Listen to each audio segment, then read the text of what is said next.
We begin in Libya, where opposition fighters appear to be gaining ground on their way to the capital, Tripoli. Reports suggest rebels have now entered the town of Yafran.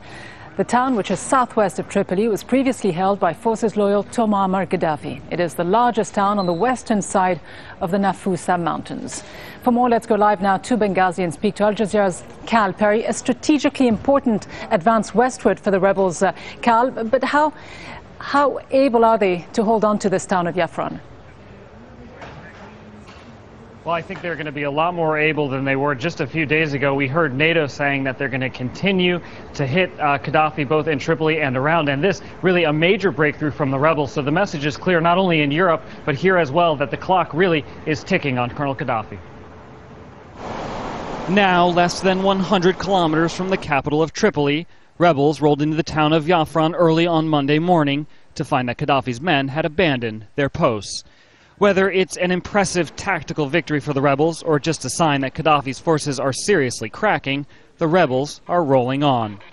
NATO has extended its air support mission and continues to back up advances on the ground with more rhetoric against Gaddafi from Europe. Our message to the people of Libya is clear. NATO and partners are protecting you.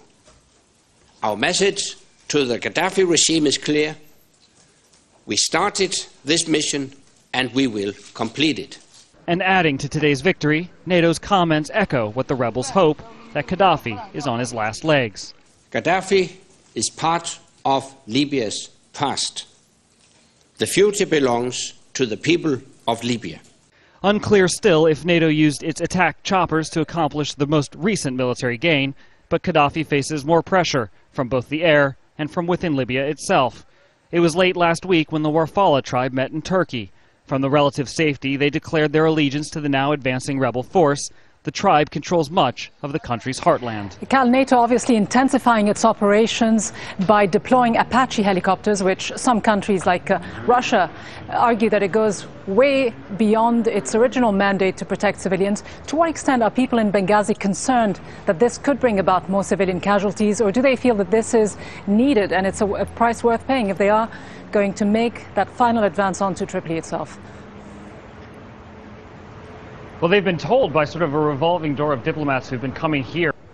The choppers are actually going to minimize civilian casualties. There was a lot of talk early in the conflict, high-flying jets that were bombing, pinpointing airstrikes. The strikes were not as pinpointed as they would like to be. So they brought in new munitions for those airplanes.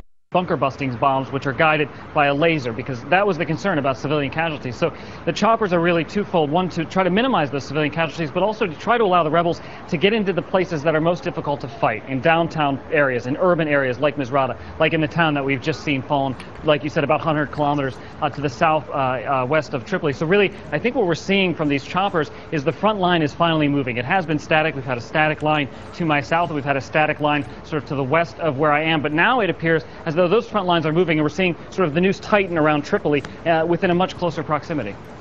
Thank you very much. Cal Perry in Benghazi.